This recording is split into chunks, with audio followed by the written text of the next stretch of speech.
పా పల్నాడు విషయంలో కళ్ళు నిజంగా ఆశ్చర్యకరం, కళ్ళు నిజంగా పెద్దగా అవుతాయి అంత ఆశ్చర్యకరమైన ఘటనలు. న్యాయం ధర్మం వైపున పోలీసులు నిలబడతారా, లేకపోతే ఒక మనిషిని ఎలా ఇరికించాలి అని చెప్పి పోలీసులు కష్టపడతారా అన్నదానికి నిదర్శనం.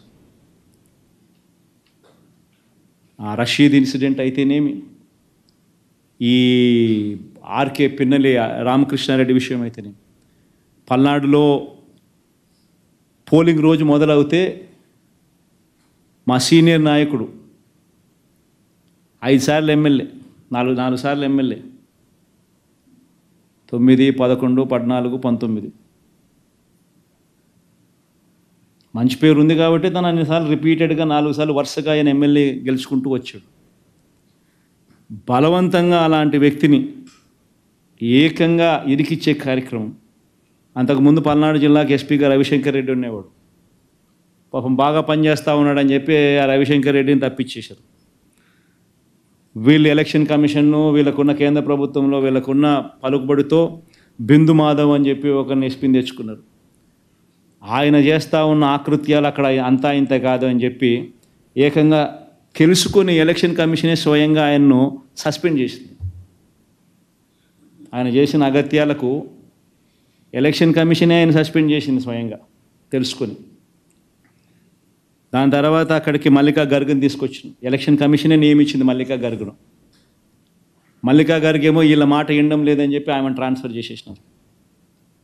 చేసి అక్కడ శ్రీనివాసులు అని చెప్పి కొత్త ఎస్పీని తీసుకొచ్చారు. శ్రీనివాసులు అనే వ్యక్తి వచ్చిన 3వ రోజుకు రషీద్ అనే వ్యక్తిని దారుణంగా రోడ్డు మీదనే నరికేస్తారు. వచ్చిన 3వ రోజుకు.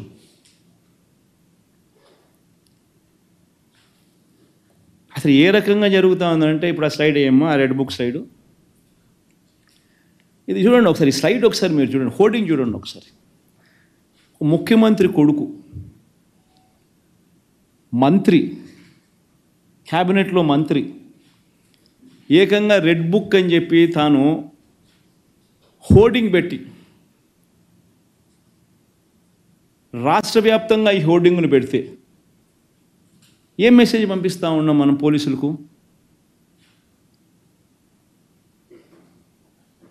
నా లెవెల్లో మొదలు పెడుతున్నాము, మేము హత్యలు చేస్తాము, అత్యాచారాలు చేస్తాము, ఆస్తులు ధ్వంసం చేస్తాము, గొడవలు చేస్తాము, పోలీసులు ప్రేక్షక పాత్ర వహించాల్సిందే అని చెప్పినట్టు కాదా? ఎవరైనా కంప్లైంట్ చేస్తే కేసులు పెడితే మీ తోలు తీస్తా అని చెప్పి పోలీసులు చెప్పినట్టు కదా?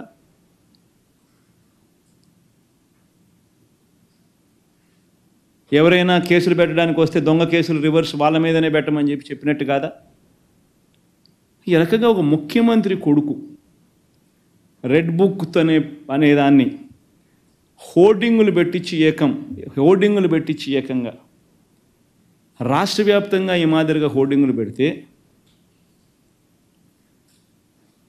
గ్రామాలలో న్యాచురల్లీ ప్రతి ఒక్కడు కూడా వాళ్ళ కక్షలు వాళ్ళ దానికి తీర్చుకునే దానికి ఇదొక అవకాశం కింద తీర్చుకొని ప్రతి ఒక్కడు వాళ్ళ గ్రామంలో రెడ్ బుక్ వాళ్ళు తీస్తున్నారు, బయటికి తీసి వాళ్ళ పర్సనల్ స్కోర్స్ సెటిల్ చేసుకునే కార్యక్రమం చేస్తూ ఉన్నారు.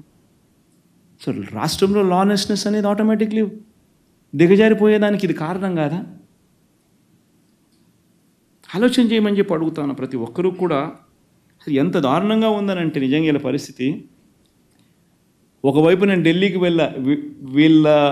వీళ్ళ అగత్యాల మీద ఢిల్లీలో ప్రొటెస్ట్ చేయడం కోసం నేషనల్ మీడియాని పిలిచి పార్లమెంట్లోని అన్ని ఇంపార్టెంట్ పార్టీస్కి సంబంధించిన నాయకులందరినీ కూడా పిలిచి వాళ్ళందరికీ రాష్ట్రంలో జరుగుతూ ఉన్న పరిస్థితులను ఎక్స్ప్లెయిన్ చేయడం కోసం నేను ఢిల్లీకి వెళ్తే, ఢిల్లీలో నేను ఉండగా ఇక్కడ పెదకూరుపాడులో area market committee chairman, area committee మా హయాంలో మార్కెట్ కమిటీ చైర్మన్ సామిరెడ్డిని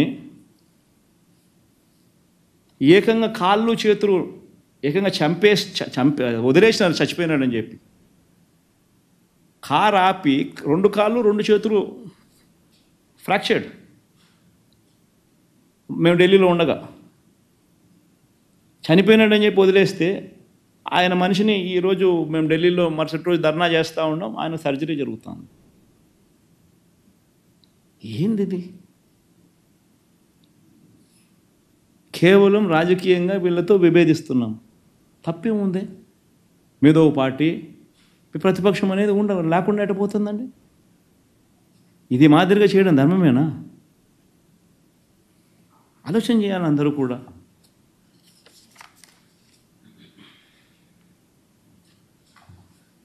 ఈరోజు నిజంగా ఆంధ్రప్రదేశ్ అంటే అరాచకం, ఆటవిక పాలన, రెడ్ బుక్ పాలన. This is the message what you're giving.